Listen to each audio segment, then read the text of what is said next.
listen to these people, Ricky. You're a winner. You got the gift. Always remember, if you ain't first, you're last. If you ain't first, you're last. See you when you're grown up. Dad! Another impressive win. He is dominating NASCAR. Woo! First or last, baby! You know it! I've never seen a driver who wants to win more than this guy. I can get used to this winning thing! Dick Herbert in Las Vegas, Victory Lane for Fox Television. Ricky Bobby, today's big winner. Heck of a win for you today, but it seems as if you either win or crash the car trying to win. Well, Dak, here's the deal. I'm the best there is, plain and simple. I mean, I wake up in the morning, I piss excellence, and nobody can hang with my stuff. I'm just a big, hairy American winning machine. If you ain't first, you're last. You know what I'm talking about? That phrase is trademark, not to use the other tradition of Ricky Bobby.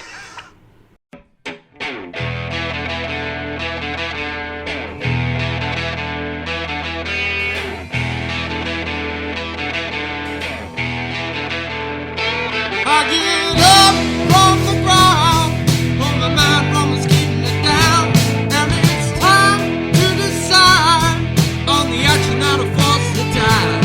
And I feel that I can win, unless I'm starting to spin, starting over once again.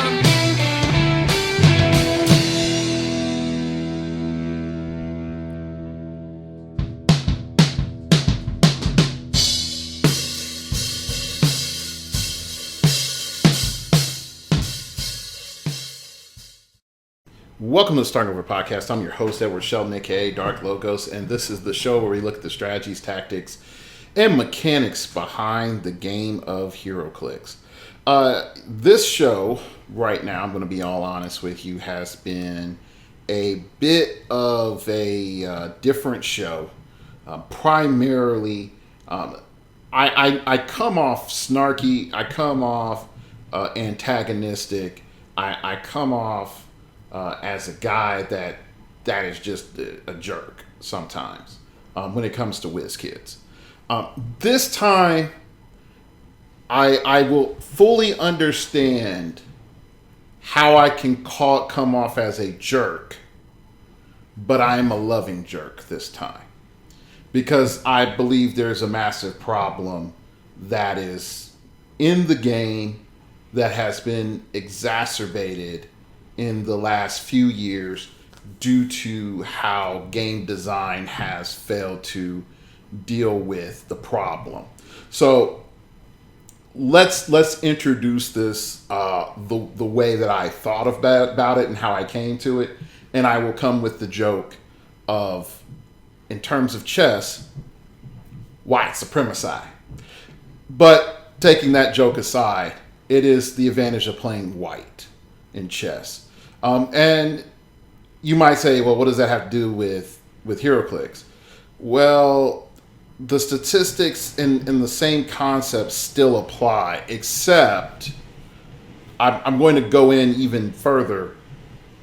Everything that I'm going to present in sort of my evidence is even more exacerbated by the way heroclix works. And I have various points, and like I said, this is going to be a different video because I have a outline scriptish thing, and normally I don't do that for videos. I just go off the top of the dome. It's full-fledged, lecture time. Professor Dark Logos is in the house. Let's go. But this time, just so to prove if this ever gets to Whiz Kids, yes, we've had a torrid past, Whiz Kids, and there's times I've loved you, hate you, and I'm at indifferent mode right now, which is probably the worst that it's ever been. But please hear me when I say this. The game has a major problem that has to be dealt with. Okay?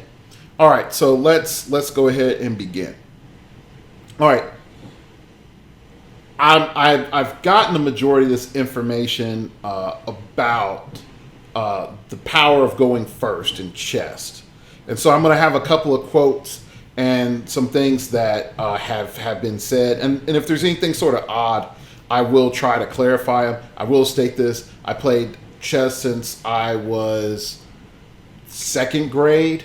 all the way through high school. I had a ranking. I had a national ranking up until my senior year of high school. At the end of my senior year of high school, I didn't renew my Chess Federation, United States Chess Federation membership. So, yeah, I think I capped out into the second league, which is right into out of initiate into the like 1,000 something or other rating. Okay, am I a grand freaking master or a master? No, I'm not.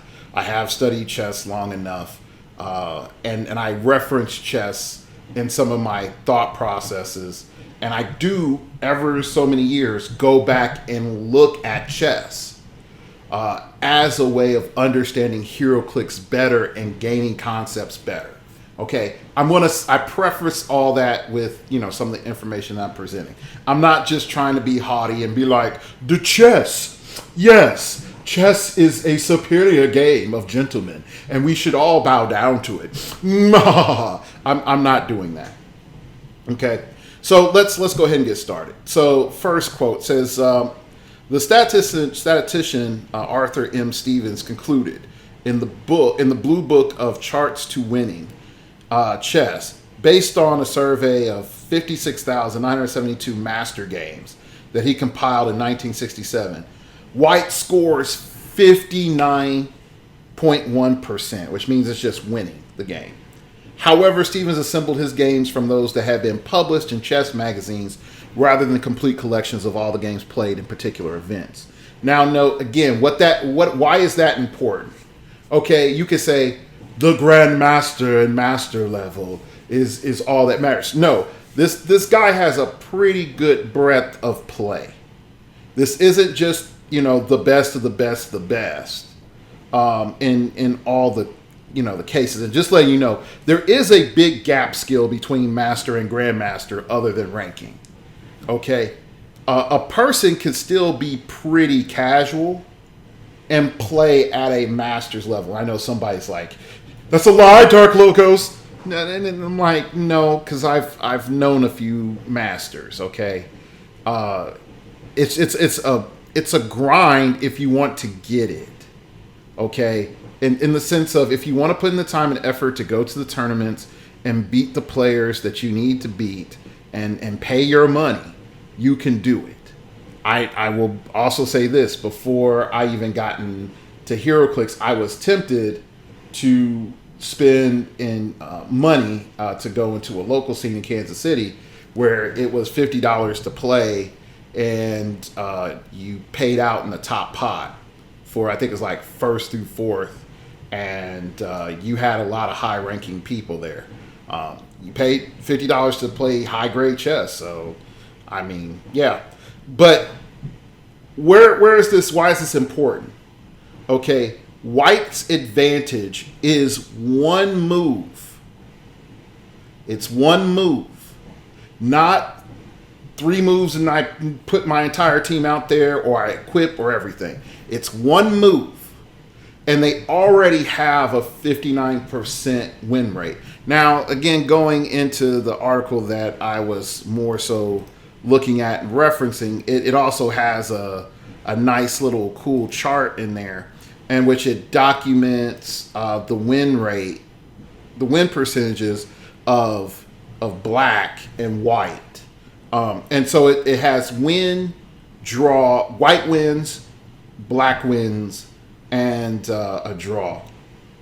Now note, if you are looking at it and a little bit more composite like, these statistics are very, very troubling. Okay, and now you can say there's different ages, and as time goes on, the statistics for white sort of calm down, but it's very important. Again, in the wild, wild west of less technology, and I don't mean that in computers and beep, boop, boop, and people doing math and stuff. It's just in the sense of communication and information, okay? In a world of less technology and there's less information for folks, you have at the beginning of the documentation is 1851 to 1878. You have a 45% win rate for white, a 14% chance for a draw, and 40% win rate for black. Okay? All right, it's 40% win rate for black. Now, do keep that in mind, because when we go into the next era, 1881 through 1914, we're looking at a 36% win rate for white, a 31% draw rate, and a 31% win rate for black. Okay? And this is where the mindset starts to come in. In the previous era, less technologies, there's less draws. There's more I win, you win. Okay? As more technology integrates, here's what we're finding. Draw rate goes up. 1919 to 1932, 36.98% win rate for white. So it's gone up from 36.89%. 36.98% draw rate. Okay? And 26% win rate for black. Okay? Keep progressing on. We have a database from 1851 to 1932. 38% win rate for white. 30% draw rate. 31% win rate for black. Okay? Going on, World Blitz Cup chess championships. Blitz is when you play with a very small amount of clock. Okay? 38% win rate for white. 26% draw rate. 34% win rate for black. That is significant. Okay? Then we have chess games, chessgames.com's database, referenced in 2015. 37% win rate for white. Now this is bigger deal because you're dealing with a larger spectrum of games and a larger skill set of players. Okay, 37% win rate for white, 34% draw rate, 27% win rate for black. Okay. So I want you to keep that in mind. I know I threw a lot of numbers at you, but statistically, playing black or playing second puts you at a statistical disadvantage in a game of one move difference. Okay? Now let's go to my next piece of information. So Joseph Burton wrote in his 1735 textbook, The Noble Game of Chess, he that plays first is understood to have the attack, which is the same mindset that we have now. This is consistent with the traditional view that white, by virtue of the first move, begins with the initiative and should try to extend it into the middle of the game, while black should strive to neutralize white's initiative and attain equality, or trying to bring balance into the game, or try to negate that advantage by playing defensive. Because white begins the initiative, a minor mistake by white generally leads only to loss of the initiative. So I didn't get my charge off. I didn't get my first initial salvo off. Now we're sort of at this, I'm trying to regroup and you've rebuffed me. While a similar mistake by black may have more serious consequences. So if the initiative attack by white is successful and black is unable to fend it off, then black is in a very bad position because their defenses are compromised. There is very few places that they can rally back to, let alone launch a counterattack. Snevnikov wrote in 1994, black players cannot afford to make even the slightest mistake. From a theoretical point of view, the task of white and black in chess are different. White has to strive for a win, black has to strive for a draw. So this is, when we go into those statistics, when we say about low technology, high technology, so when people do not have a lot of information, what's happening? Where we're going to go and battle it out. We're going to meet in the middle and throw hands. Okay, people get technology. They're like, well, I'm at a disadvantage. I can punish you by you not winning, but I don't lose. So if I'm already at a disadvantage from playing second, then my initiative is to make sure that you just don't win. And that is the mindset for most people. It's just not even playing to win. It's just making sure that your opponent doesn't win. Okay. So we keep a bit further with my next thing that I'm going to present is another quote. In one of Adrian's, I'm trying this French, Adrian's books, Grandmaster Lajos Porcius opine that at least 2/3 of all tested openings give white an apparent advantage. According to Porcius, for black, the root of the problem is that very few people know which are the openings where black is really okay. Those who find these lines have nothing to fear, as black is indeed okay, but only in those variations. And that's from the book. I think Black is Indeed Okay is the name of the book, where the Grandmaster goes in on the advantages or how to play black. Okay. So we come back and we look at this, and I want to point out, I think this book was written in the 90s. A majority of commentary on black was that black is playing for the draw and sort of, if you get the chance, win. Okay. With that psychology, that influences how people play. But also, when we look at just the advantage of momentum, white has to do a lot to fumble that momentum. Okay? They have to do a lot, or the skill difference between the two players has to be vast. So if it's like me versus my nephew, I could play black all day and beat him 99.9% of the times, unless I feel like I'm giving him, pity wins. But if I go full, Mayweather on him, what is he going to do? What, like legit, what is he going to do? He doesn't have enough skill set. He doesn't have enough experience to beat me. Now, one day he could. Like I beat my uncles in the past. He could come whoop me if he goes spends the time. But that's different. He beat his mom. He ain't beat me.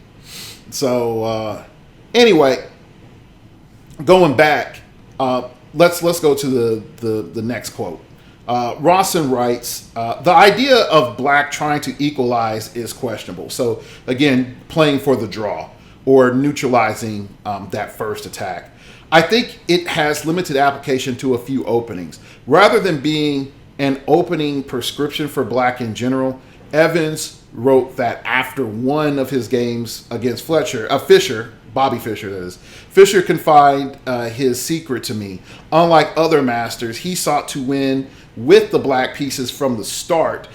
The revelation that black has dynamic chances and need not be satisfied with mere equality was the turning point in his career, he said. Likewise, Watson surmised that Kasparov, this is another great grandmaster. If you ever get a chance to read his book, How Life Imitates Chess, please do so. Your life is greatly improved. I talked about this book years ago, but for your own self-improvement and becoming a better heroclix player, go read Kasparov's book, Life Imitating Chess.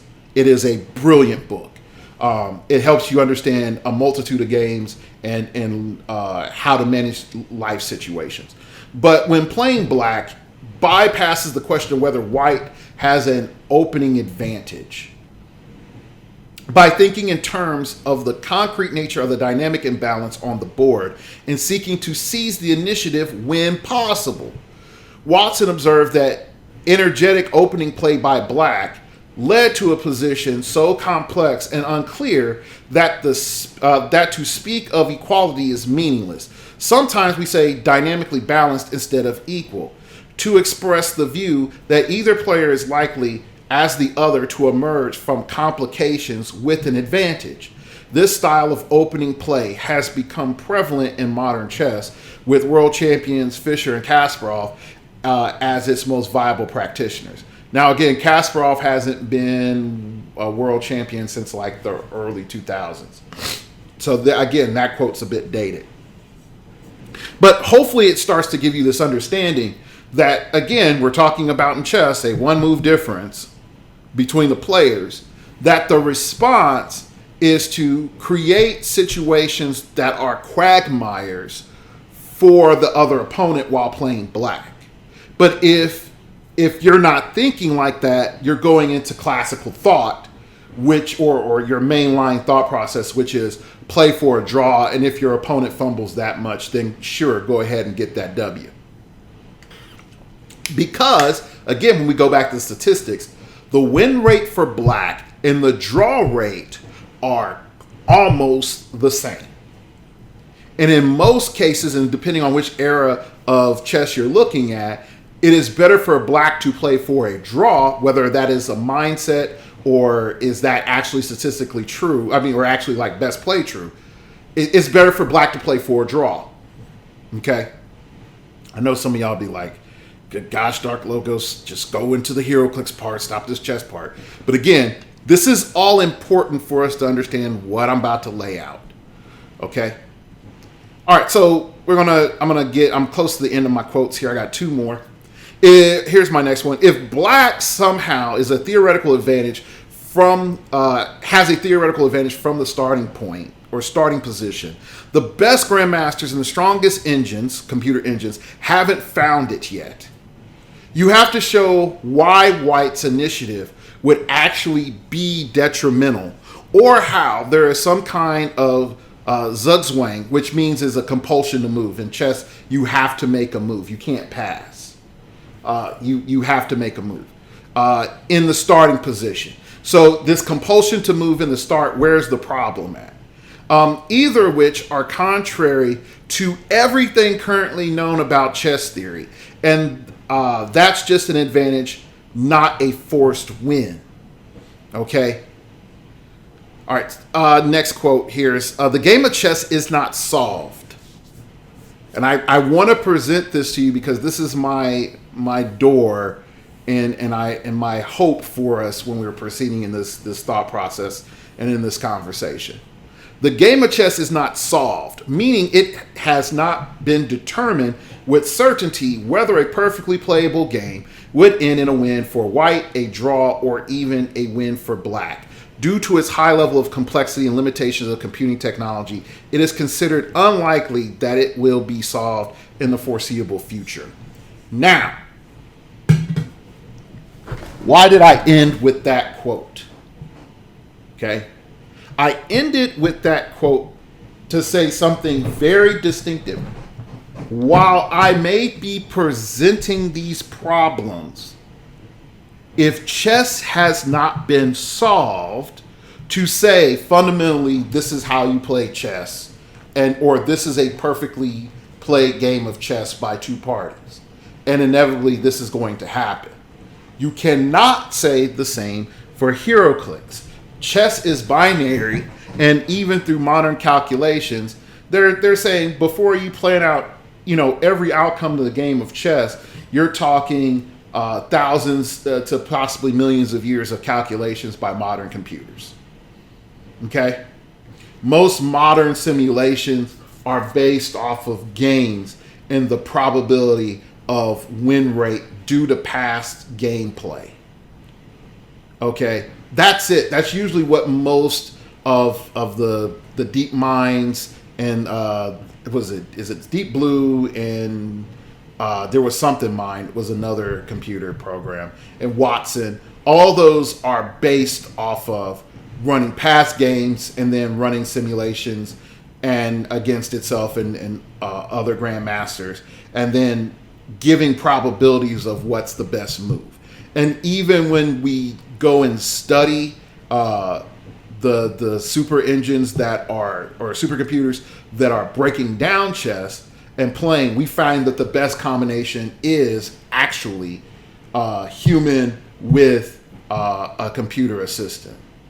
Those actually provide the best win outcomes. So it's not a my supercomputer says, because that's factually not true. We know that to factually not be true. That supercomputers by themselves are not the best way. And we also know the human mind by itself is not the best way. It's the synergy between the supercomputer and the human that gives the results that is superior. You can have a player that is above average, probably barely a master, beat a grandmaster with a AI assistant or with a computer assistant.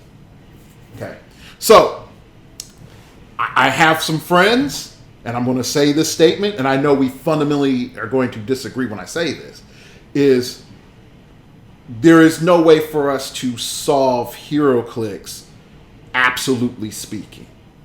There are ways to increase our advantage. There's ways for us to try to solve a multitude of problems, but there is no way for us to say solve heroclix. Okay. Now, since I've taken like almost 30 minutes to break down why does this matter in chess, let's go into why this plays in heroclix. I've already given you statistics on white's advantage. Look at that same advantage in heroclix, except the white's advantage in heroclix is absurd. It's absurd. So let's go into what does white get, or what does first player get. First player gets to pick map. So automatically that determines your field of battle.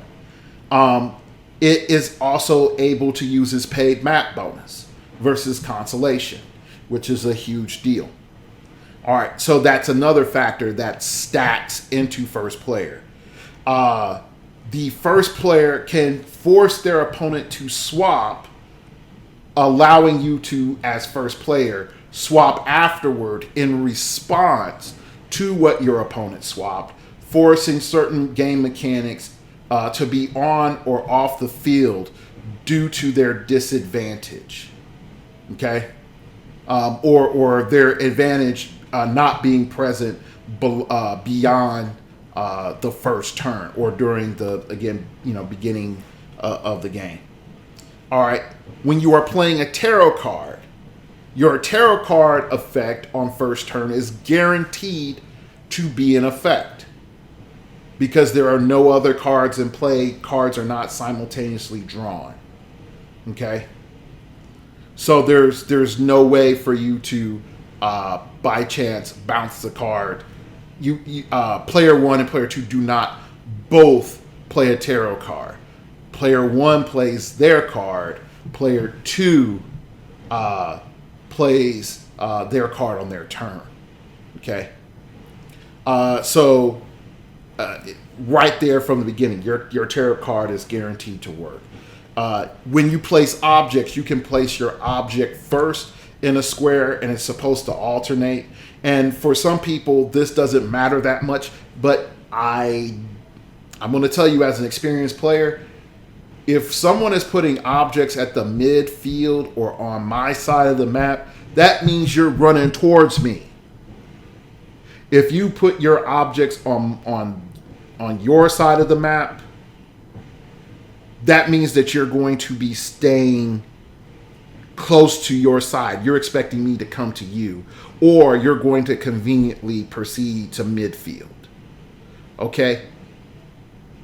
Being able to place first and putting your objects in certain key positions so that if your opponent places objects on top, it's just telegraphing what your opponent is doing. Yes, you do yield a piece of information, but your opponent is going to yield more information and has less choices as time progresses. Now, I know some folks say, is item stacking Dark Logos? No, I understand about item stacking. But again, item stacking does yield a problem if you're doing it on top of your opponent's objects, which is unless you can grab it first, your opponent, you've now just double loaded up your opponent objects in that square. And if you try to zone out of that, your opponent has already zoned you, thus stacking onto the advantage of first player initiative. So the moment that you're trying to dodge getting, charged or with the object from that square, your opponent has already zoned you. Just most people don't think of it that way. They're like, well, I'll just make sure I don't get hit. How much of the board have they cut you off from? Thus limiting your responses. Again, most people don't think like that. Okay? Then we go into terrain placement. Now, I know some folks be like, terrain placement is no longer a thing. I'm just listing off the advantages. In several maps, if you place your terrain down and first, your advantage is a lot higher because you can block off certain parts of the map that your opponent cannot put their terrain in for certain, advantageous reasons. Okay? So, those are all of the initiatives. You're and then going on to the fact of your opponent can force you to trigger certain things at the beginning of the turn that you may not want to trigger at that point in time, but the first player can. So these are all we would say white's advantage or first player's advantage. Let's go to what second player gets. Second player gets to pick side. That's it. Oh, and second player gets to pick side. Okay. So as first player, you still have your first. Oh, I forgot. If you haven't left your starting area, you still got first turn immunity. So I can't even go over and punch you. If you yield your protections, I can't even go over and punch you as player 2. Okay? Which, in my opinion, if first turn immunity is only for a second player, then that balances a lot of things out. Because now you have to decide, like, am I going to forfeit map and going second so that I can start off with an attack? Like, that's something to think about. All right, so let's go back to the picking side and maps. Now, this used to be an advantage when we had asymmetrical maps in play. But the consistent thing in heroclix history is this. Asymmetrical maps very rarely see play. Because if you know you're going to pick a map and you get put on the other side, it completely screws your team, then you're not going to pick it. But we do see asymmetrical maps occasionally get into play, sort of like Realm of Death. Realm of Death is an asymmetrical map. Okay, there are other asymmetrical maps, but primarily we are looking for maps that are symmetrical. And due to that limitation, does it really matter which side of the map you're on when you're dealing with a symmetrical map? And the answer is no. So the advantage of picking side is completely almost moot by the way it's not even game design. Is the way Steve freaking makes the maps. Now, I can also understand some folks saying like, but hey, if all the maps are asymmetrical, then it starts to be frustrating. I'm like, oh yeah. And again, I understand that. And trust me, I know the power of symmetrical maps. And I've even pointed out that you want to have symmetrical maps as best as possible for your team selection, because asymmetrical maps, you can't be, Jedi mind tricking people and be like, you're going to pick this side of the map. It's not going to go down. All right. So next one, next point. White has, or first player has, the attack initiative advantage, while second player or black has the informational advantage. So when we start looking at the commentary of in chess, white versus black, the primary thing that comes up for every black player's commentary is that if you are aware of your openings, you can come in and respond with a proper defense to either buffer the opening or try to slow it down and get to that point where there is less tension in the game. And by tension just means is that there are fewer pieces in play. All right. So you do a couple of trades, a couple of exchanges. You may come out ahead in material, or you may come out ahead in positioning, or you may come out ahead in time. Okay. And again, that's something I've learned from Kasparov. So again, like I said, Kasparov, Life Imitates Chess. Let's read that book, or listen to it. So when we're going back, and we're looking at that issue in heroclix, how much informational advantage does player 2 have? And to be honest, they don't have a lot that is exclusive to being second player. Okay? So you can't, unless you got the psychic powers, you can't read the dice. You cannot, your opponent's positioning, but even still, moving your team into a counter position may or may not be viable. Okay. So once you move them into that counter position, it may or may not be viable. And then even if you said, all right, I'm going to go and set up my opening, salvo or whatever, you may not be able to reach. Or even if you are, your opponent definitely has countermeasures for that. And like I said, in the game currently, most teams, just due to the hyper transportation, most teams are going to be on top of you on that turn 2 anyway. So are you just, buckling down the hatches and just being like, all right, let's have triple barrier and brace for impact?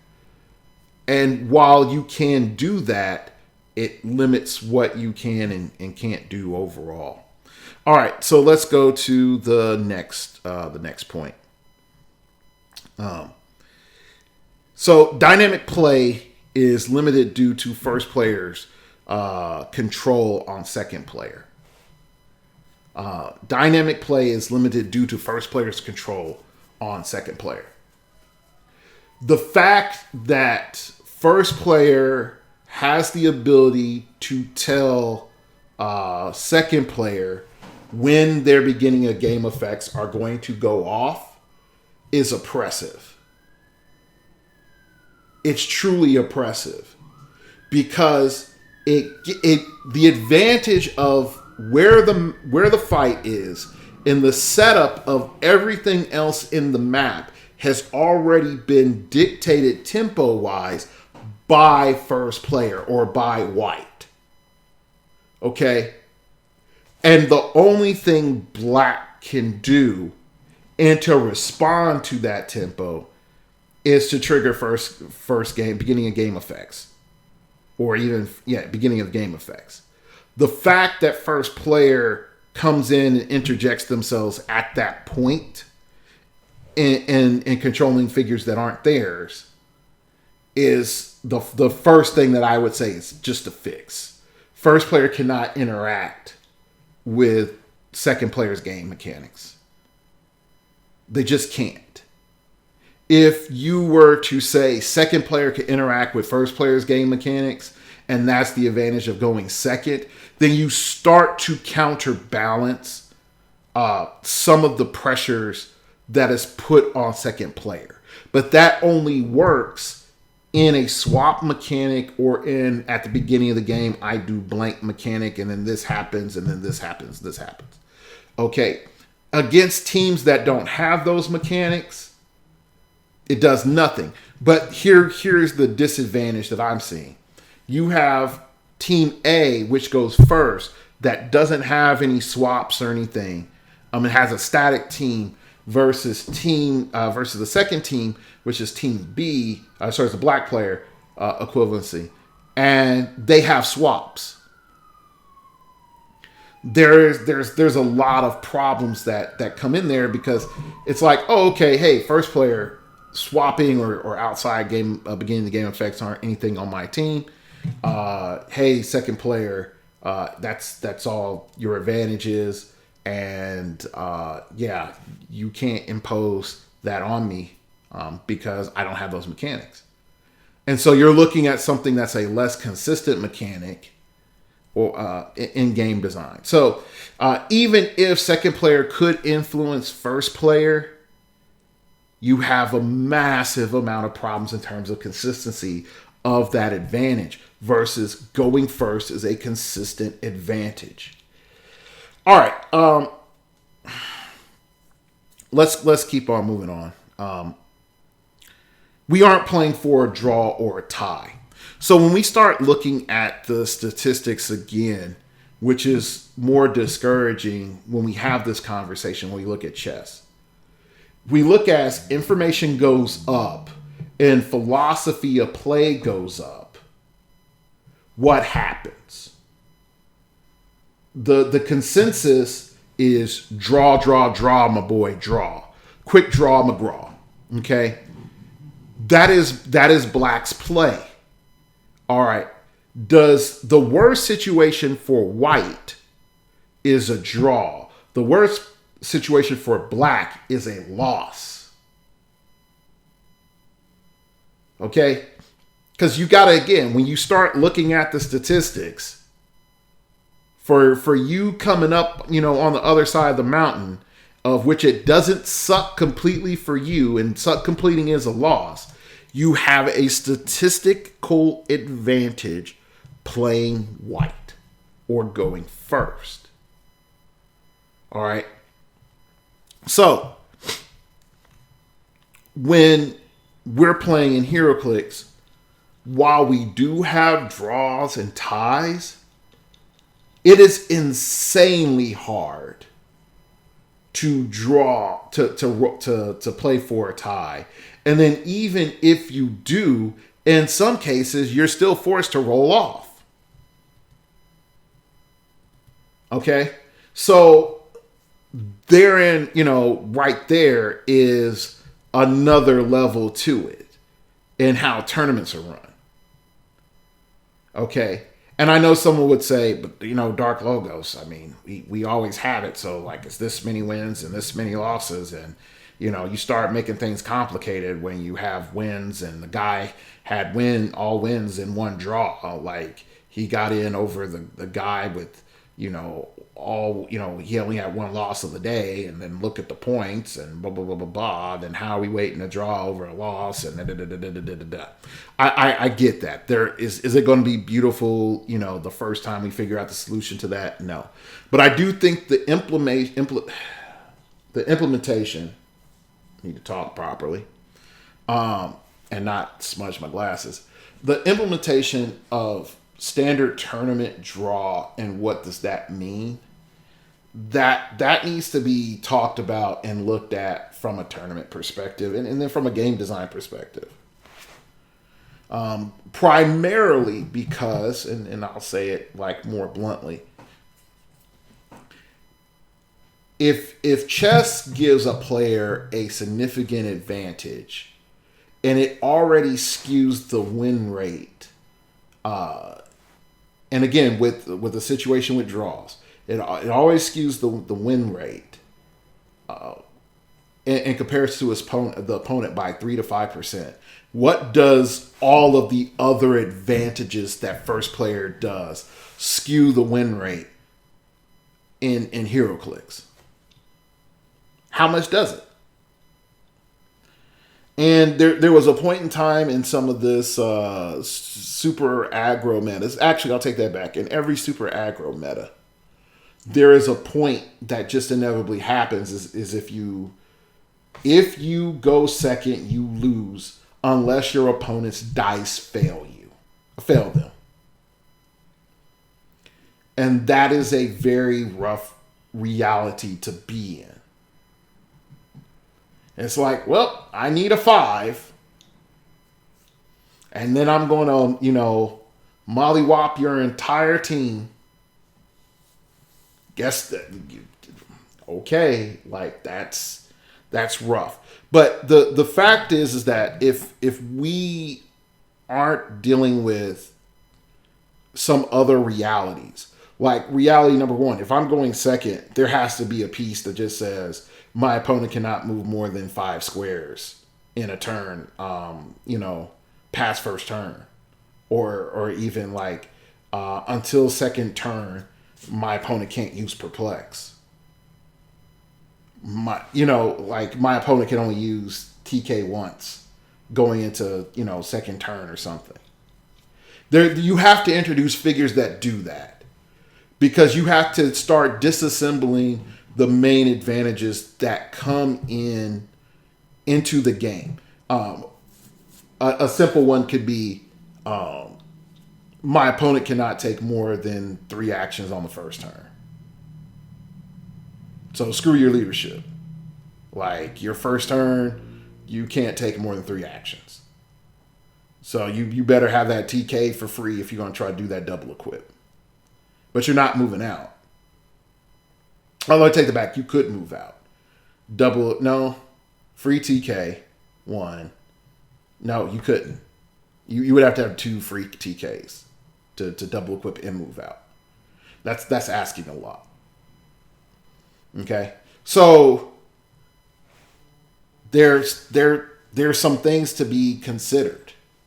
All right, let's keep going on and to my next point, which is calculus versus jazz. Second player, the first versus second player dilemma. When we're looking at the statistics and we're looking at these are the proper plays, like my aggro brothers out there, my aggro brothers and sisters, you all are on the calculus end. Because what it says to you is going first, I would make the argument, will give you a 75% chance of success in your attack and your momentum going from turn 2 to turn 4. I will say there's 3 turns of distinct advantage that you have by going first. Okay. The problem that I look at is that if we are to purely accept that, then second player is looking only at buffering. And if if the second player team is only looking at buffering, then the offense only skews more to dealing with the buffering. And when we start dealing with game design always has to hit a point in which offense exceeds defense or the game does not resolve. When we reach points where defense exceeds offense, the game will not resolve because inevitably both players will resolve to build the wall, put the cannons on top, and just be like, you come through the valley. Nah, you come through the valley. You come through the valley. Nah, you come through the valley. No one's coming through the valley. No one's coming through the valley to fight that. Okay? All right? And you have this, great walls gone up, and everybody's just sort of like peeping and patrolling. Okay? That's all that's happening, is folks peeping and patrolling. There's no interaction. And the same thing can be said when you see two turtle players face each other. Two turtle players do not approach. You come to me. No, you come to me. Hey, you come to me. You come to me. I'm not leaving my starting area. If I come leave my starting area, you're going to shoot me. I was like, but if I leave my starting area, you're going to shoot me. Like, it's evident. It's evident. So you inevitably, by allowing first player to swing first, ensure that if they have a highly tested, highly refined team, that defensive measures do not matter, or as minimized as possible. And this creates a huge issue, because if your team also is a highly skewed offensive team, you will not have enough defensive measures to take on the assault. And if you do, you will barely have enough resources to take and create a counter assault going into the end of turn 4, turn 5. Because again, the bleeding starts on turn 2. You try to rally what you can, but the fists are going to keep on swinging in terms of the material advantage for first player. Because first player is deleting more stuff. Is deleting more stuff by the time the beginning of the turn happens. So again, you could say bar dice. Okay, dice are the great equalizer. Blessings, curses, boons, banes. For heroclix, and that can be the case. And all of a sudden, the Lord shine upon thee and keep thee and give you peace, and you start rolling hot. That can happen, or RNGesus just be like, try Jesus, but don't try me, and your dice fail, so that can happen. So it's frustrating, but. And I know some folks say it's like, all right, why are we talking about this? It again is, this is something that going into the next few months of heroclix, you will start to see a theme. I'm not going to tell you all the details, but you're going to start seeing a theme. Okay, but let's go into that jazz part where we're talking about adaptation. Okay. What caused the revolution in thinking? Okay, Fisher is cited for saying, Bobby Fischer that is, the moment that I stopped trying to equalize, which means is I'm trying to defend this attack, and I decided to go for a dynamic positioning, which meant that I'm going to take the punch and then I'm also going to have a counterattack. And I'm going to judo this sucker. I'm going to use my opponent's momentum against them. That's when he started winning more with black. Okay? When the draw is no longer the option, but the win is, what do you need to do? And this also comes back to understanding we look, and I say this clearly, we look at how teams deploy. We look at how their opening salvos are, okay? But we very rarely look to see what can I do, what can the other team realistically do after that? Or how do I have what would be a gambit play? I put Gambit being not the X-Men, but what his name is based off of. I have these things that I'm putting up as risky sacrifices so that I can do this other thing later. Okay. In terms of Gambit playing within the heroclix community and the commentary and the leaderships and all this other stuff, we do not talk Gambits. We might talk about sacrifice plays, but we do not talk Gambits. In part because our game has dice, which fundamentally makes this game more statistically less likely to solve, quote unquote. And due to having more space, which we have ridiculously more squares on a heroclix map than you do on a chessboard, and then the variations of terrain. So you're not going to solve heroclix with your AI algorithm and the human AI algorithm. That's not happening anytime soon. We're like 300 years too early. Okay. So there are points in which for us to test and think of, okay, I just got hit with this opening salvo. What do I do? I know some folks will just be like, well, I plan to do this. I'm like, okay, what are your various degrees of failure of which this transforms? And so take one of the best players in heroclix, bar none, in my book, Rob Barazul. And I know some folks will be like, he played during that era of heroclix where there were resources and blah, blah, blah, and Super Scroll and blah, blah, blah, blah, blah. I'm like, the dude he's not the GOAT, but, he's definitely Scottie Pippen, Steve Kerr, Shaq level player. Okay.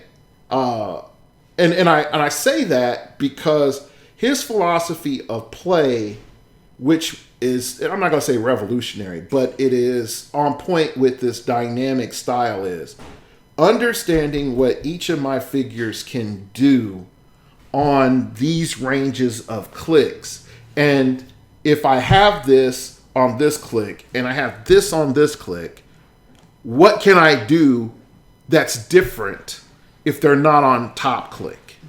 What type of positions do I have to put my opponent if they're not, if I'm at this position? How can I rotate this figure out and this other figure in, in terms of importance?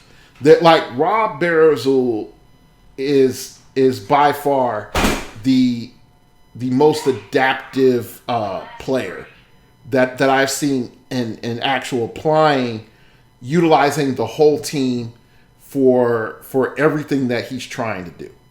Okay. So the thing that I more look at is from that jazz feeling, that adaptive feeling. What is if your main attacker is on click 3, your secondary attacker is almost dead. Your support is on click 2. Like, what are you doing? What type of offense can you put up? What type of defense to put up? Let's say you're ahead. What is your idea to try to win this? Are you dancing? Are you buckling down and finding a place to be at? Are you pressing your current point advantage? Are you trying to make it a range game, a melee game, a mix-up game of both range and melee? Are you trying to hit them with heavier controls? Are you letting off the controls for some other element of play? Are you also trying to utilize clock? Okay.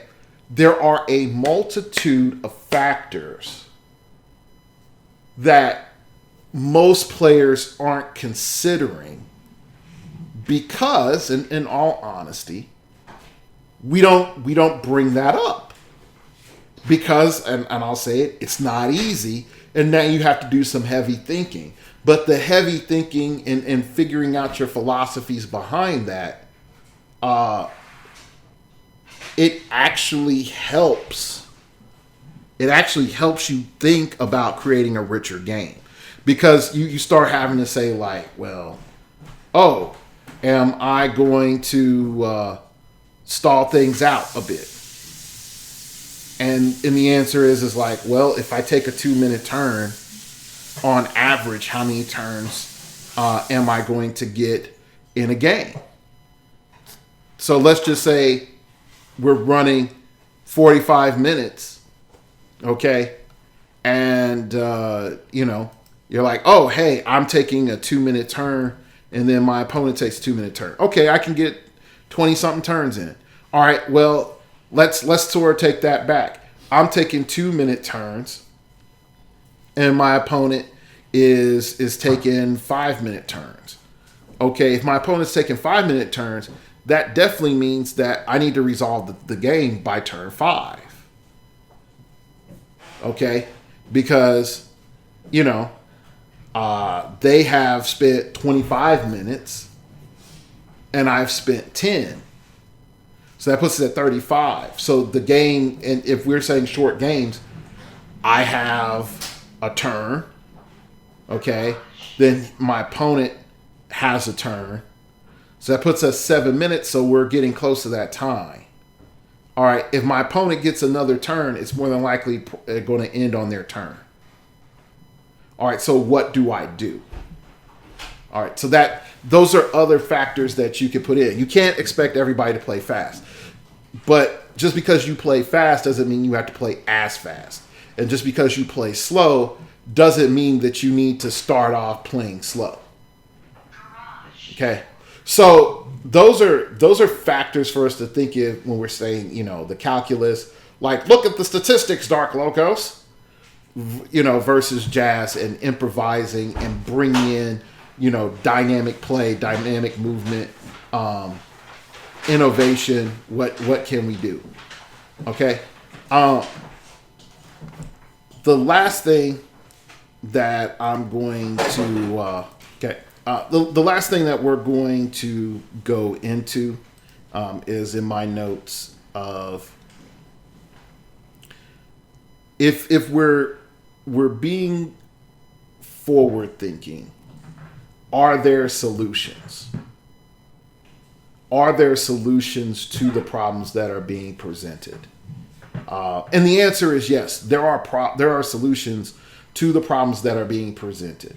The first solution, I think, is first player can only control first player's game effects. I think that's paramount.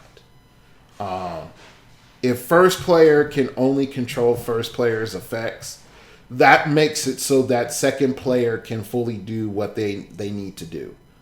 Okay.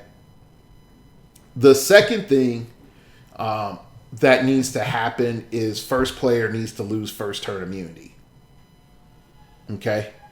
First player needs to lose first turn immunity.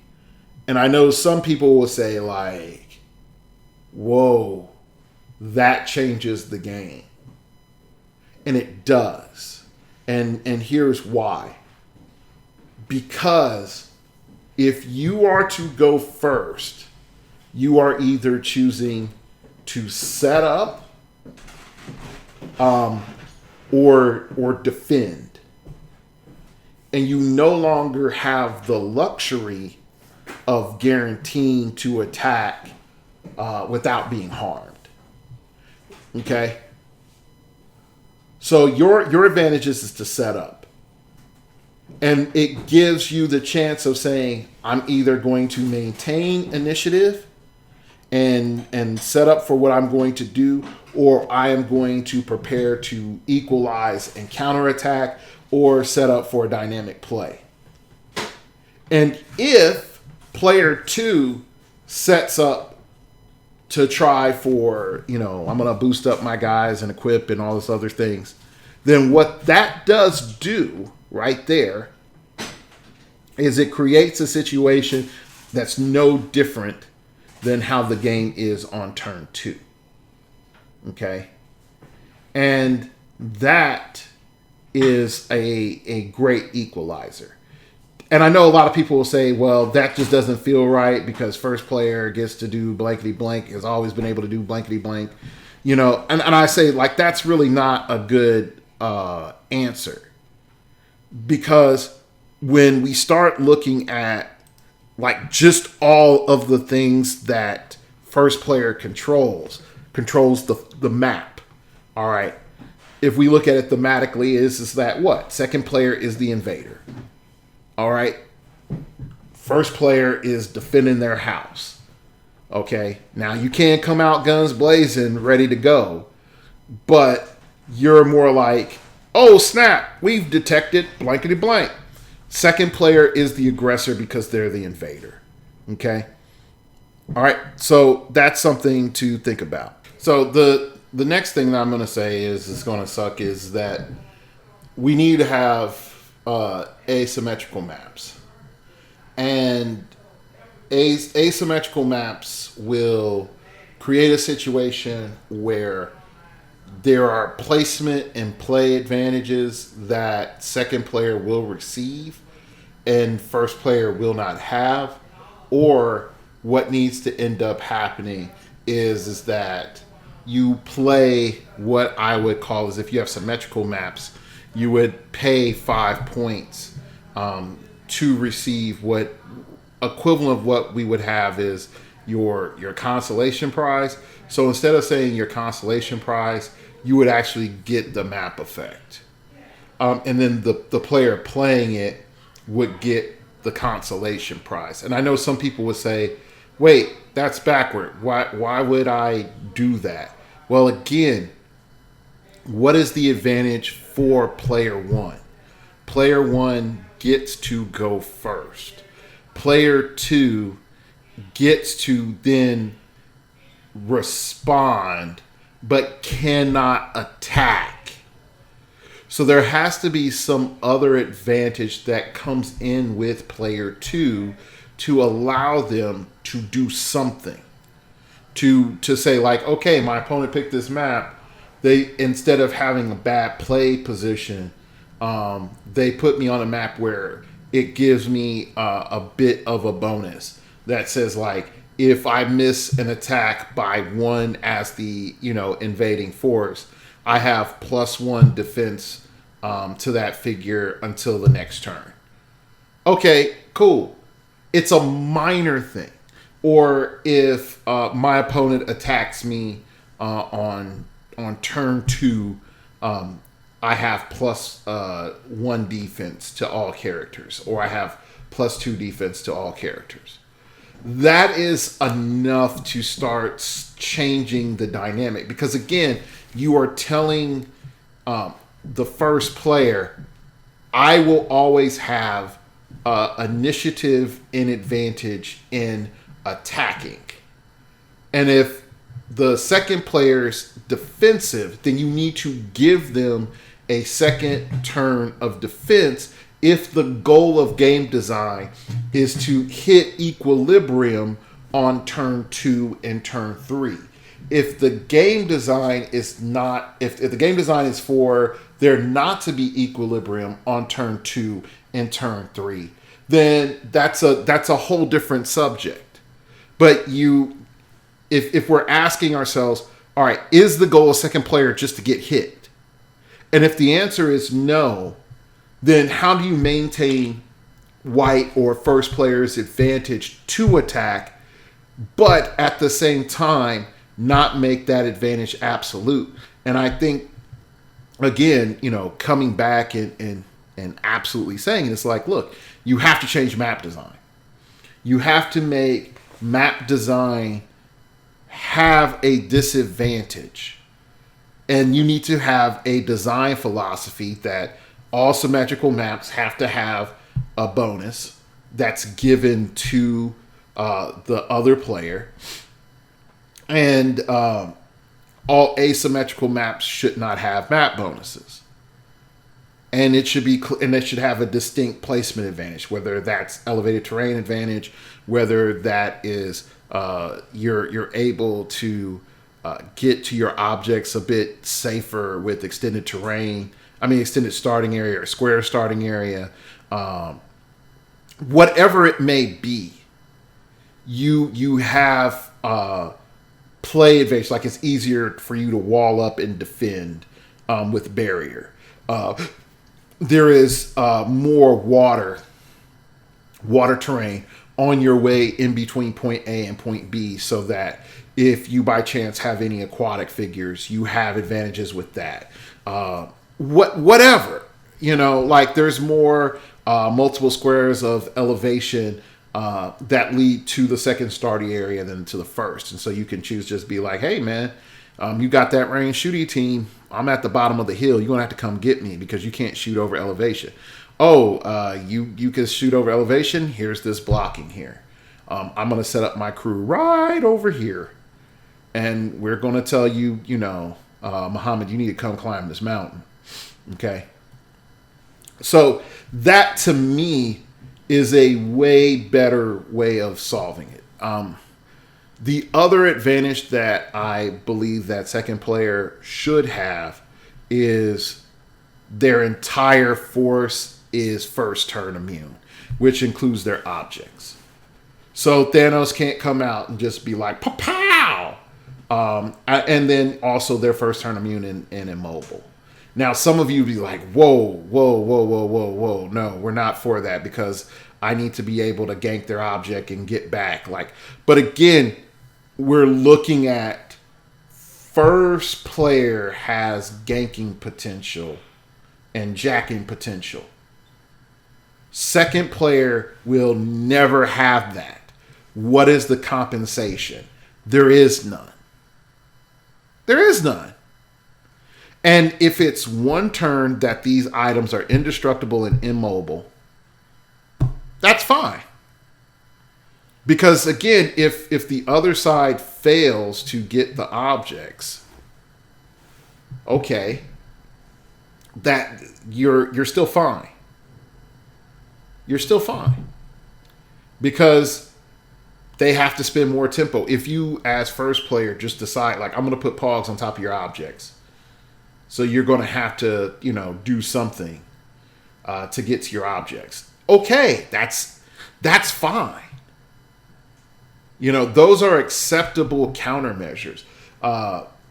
Now, again, we could easily just say and fix that problem, just be like, equipment just starts on characters. And that just makes it better for everybody and progresses the game a lot faster. Okay. So I don't want to, and this is something I want to make clear. We've had in the past figures that have given you advantages if you've gone first and advantages if you've gone second. And I would argue Jubilee is a figure that rewards you for going first and punishes you for going second. When we didn't have swap, that was balanced. But we also had plus 10 theme teams. Okay. In the current environment, what I would say is making figures do more things if you go second will not encourage players to go second because the advantage of going first has not been taken care of.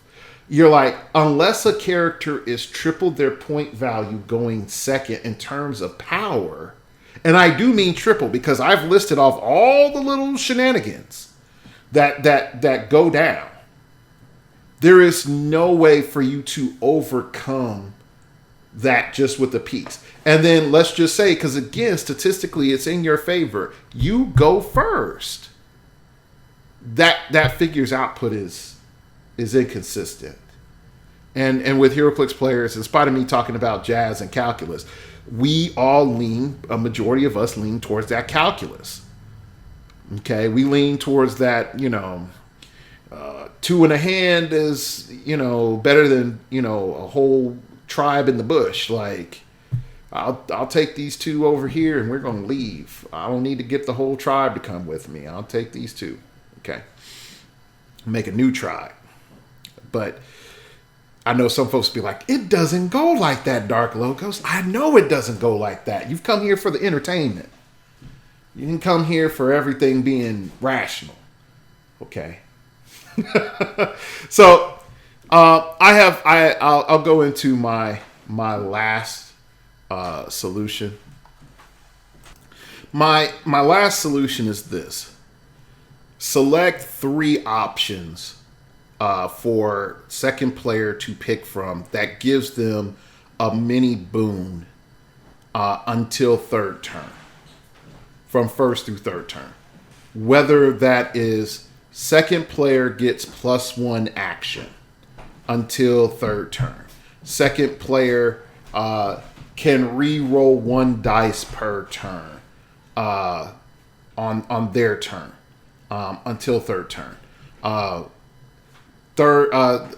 Second player is able to select a character. It has +2 attack until third turn. Okay, select a character. It can use barrier as free for 2 squares or power action barrier until third turn. That to me, at that phase, if you just say pick one, or heck, even take the options and pick 2.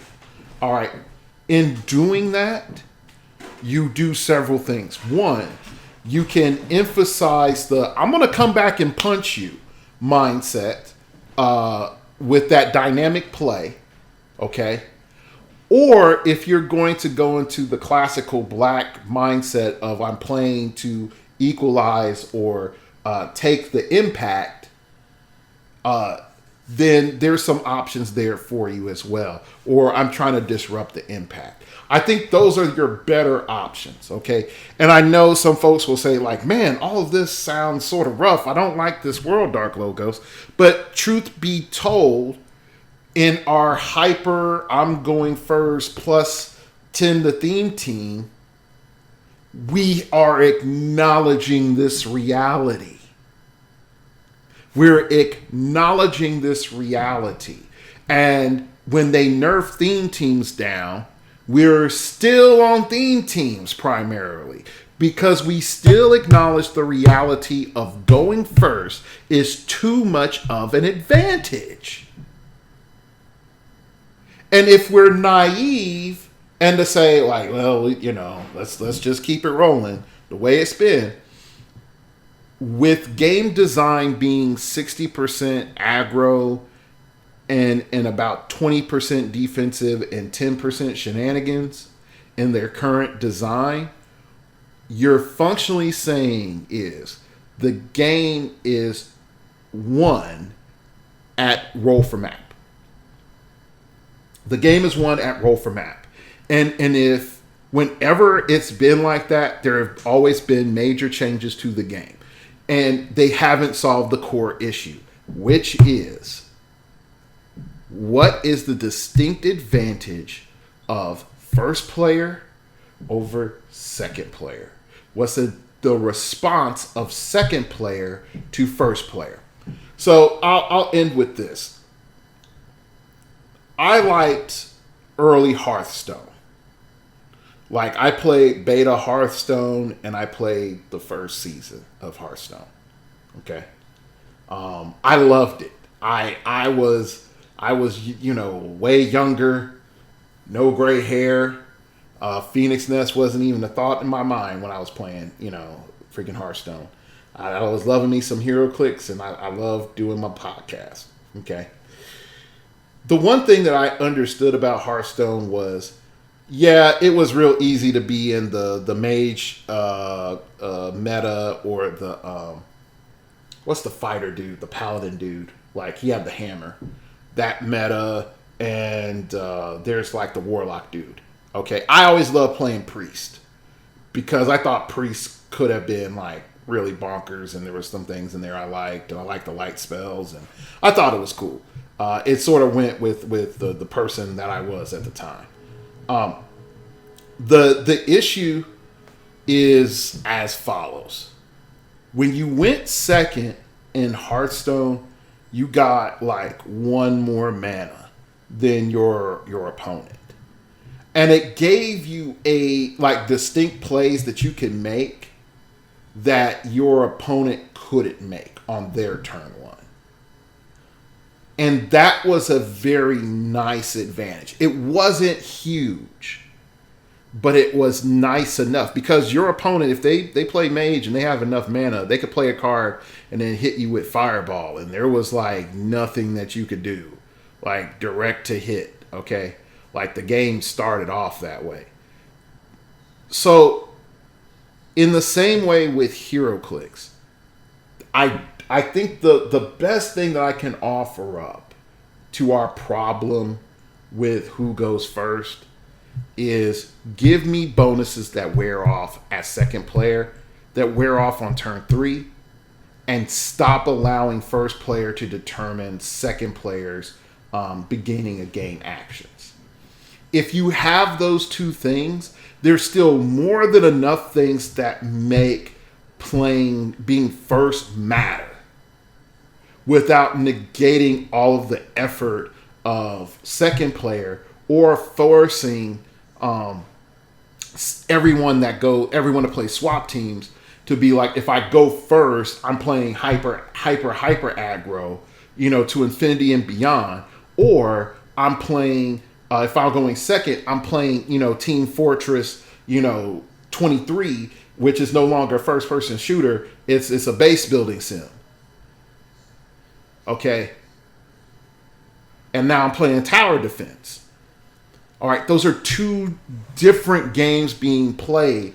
And if the goal is for us to be both playing a similar game in which we're both leveraging offense and moderate defensive options at a time, then the truth of the matter is then how first player and second player interactions go has to be reassessed. Today's been a long show. I know there's like 50 people going to watch this show, and there's going to be like 3 comments. They're going to be like, Dark Logos, you have been subtly racist through this entire show. I'm triggered by the fact that you said white supremacy at the beginning of the show. And I kid. But anyway, so email me at startingoverpodcast@gmail.com. Keep it piffy, keep it interesting, keep it awesome, baby. Let me know what you think. Do you feel the comparison to chess is unfounded? Is the one move that white gets to make inconsequential to heroclix in comparison? Email me at startingoverpodcast@gmail.com. That's startingoverpodcast@gmail.com. You could try to follow me on the Twitters. It came from outer space and told me that interdimensional cable hookup is not working. He's been trying to catch these latest seasons of Starting Over Podcast and it's still not going down. What's up, baby? It came tap me on the shoulder with all the intergalactic radiation and says, like, if I stay here any longer, you gonna turn into the Incredible Bulk. And I was like, Incredible Bulk, what's that? I'm like, it's the copyright free version of You Know Who. And I was like, oh, that would be sort of cool. And I'm like, you know what roids do to a man, right? And I was like, oh, no, I don't want that. Go back to outer space. Okay. Anyway, but you can follow me on Twitter. And that's mostly it. We have Gen Con coming up. Make sure that you have everything that you need. Get your backpack, get your waters, get your snacks ready. Do some stuff. Get ready. I know also we had the Scott Crampton's King of New Orleans tournament, and that had some good stuff. I know Zach Coffey is like, eat it, Dark Logos, I won with Agatha. Ha ha ha. And I said Agatha Harkness wasn't meta. And I still sort of hold to my comments, but brother can be wrong. But I'll give a shout out to the good old boy, Zach Coffey. I've known him for years, so props to him. So, with much love and respect, Zach Coffey, here's to you. It was Zach Coffey all along. All right, that's it for today's show. I'd like to thank you all for listening, and remember, we all have to start over sometime.